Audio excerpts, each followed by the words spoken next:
Hi everybody, it's Cindy at Upcycle Design Lab. In my last video I made this t-shirt by cutting out a very simple template and then using bleach to spray on the design. In this video I'm going to take that a few steps further and show you some of the other shirts that I made, share a few of the tips that I've learned along the way, and also talk about places that you can find ideas for templates and art. So my hope is that you will be inspired to try this method for embellishing your t-shirts, and that you might even be surprised by the amount of intricate detail you can get when you use this technique. I should mention that a lot of folks out there are using freezer paper to make their templates. I've never used freezer paper. I make my templates with parchment paper and clear packing tape.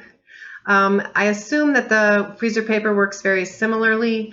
Basically, you want to just make sure that you have a nice tight seal on the edge of your art so that the bleach doesn't seep through, and that you get that'll give you a nice crisp line on your art. You can find the full tutorial for how I make my templates and how I made this t-shirt in the link here. All right, so first of all, let's talk about the art that you select for your shirt. When I started this, I thought that you really needed to pick something that looked good in silhouette, which is what this shirt is, and what a lot of the bleach t-shirt designs are that you see out there. And that is true. If you have something that looks good in silhouette, then you probably have it's probably a good choice for this technique.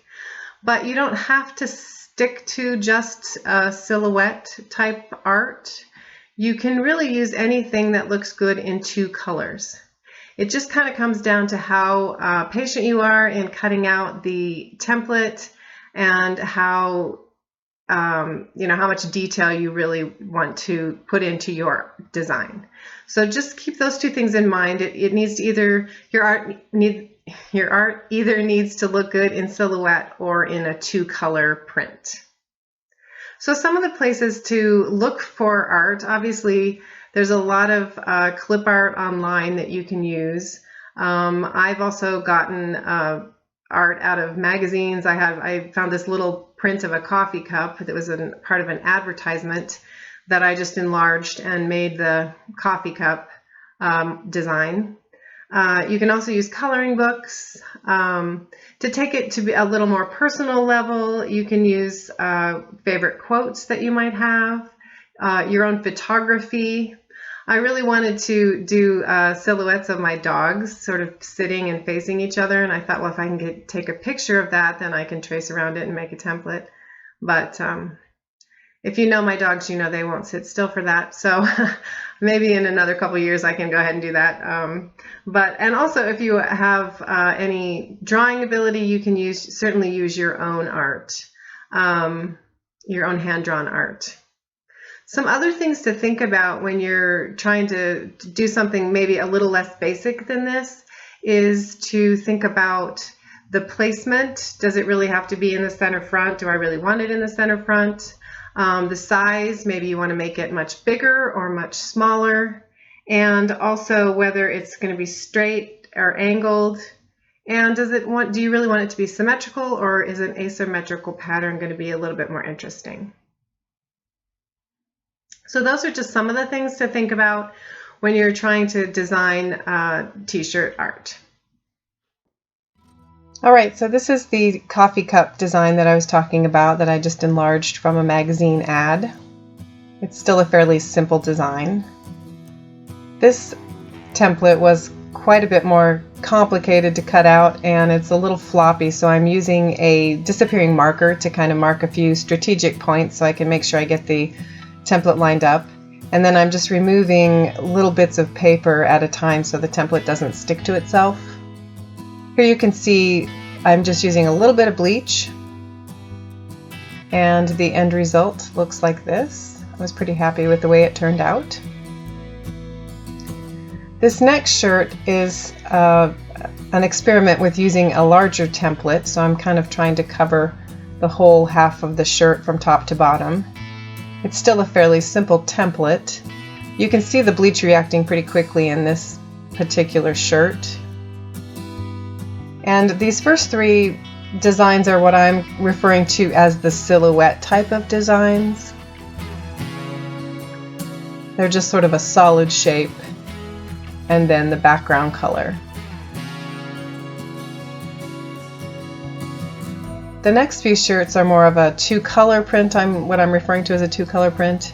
This was my first attempt at using lettering, and I think it turned out pretty well.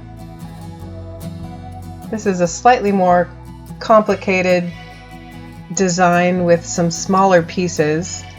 I'm using some rulers and things to line everything up on the shirt. And then I also used tweezers for some of the really small parts just to get that stuck to to handle the smaller pieces.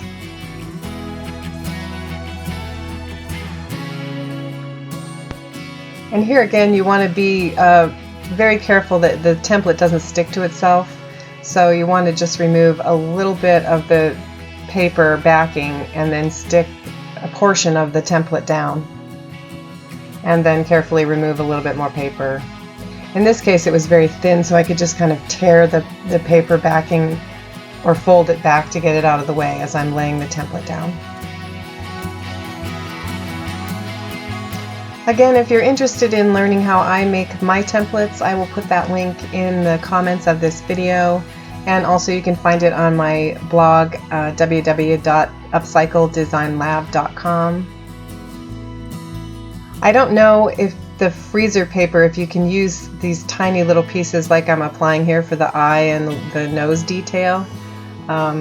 If you've used freezer paper and you know that you can use it for this tiny little detail, I'd be interested to know, because like I said, I've never used the freezer paper. But as I mentioned before, the tape does work very well for these smaller pieces. You'll see here in a minute that the results of this bleach job are a little bit underwhelming. I should have probably left the bleach on a little longer or sprayed on a little bit more. You can test a small area of the hem, which is also a good tip if you want to kind of see how the bleach is going to react beforehand. But here you can see the detail in the template, but the color difference just isn't that pronounced. I guess I should mention that we are Steeler fans in this family, so it wasn't too disappointing that the Bronco logo didn't turn out so well. For this logo, I'm going to introduce a new term that I made up.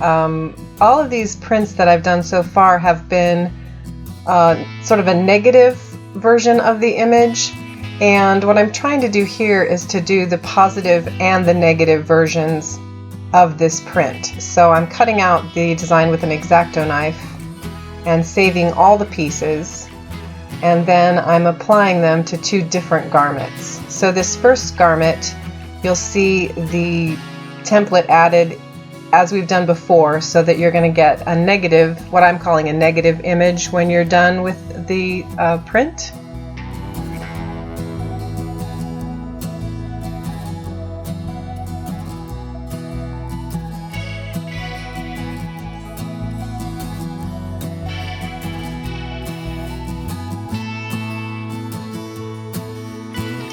So here you can see the opposite pieces of the template applied to another garment, and this will yield what I'm calling the positive version of the print.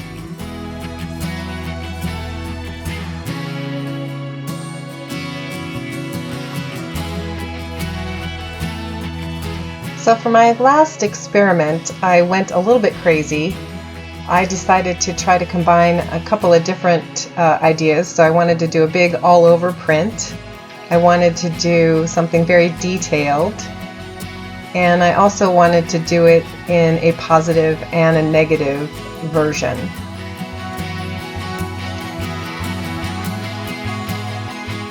So I've had a lot of fun playing with this technique and kind of pushing the limits of how much detail I can get into a shirt. I hope you found this inspiring, and if so, please subscribe to my YouTube channel or check out my blog at www.upcycledesignlab.com.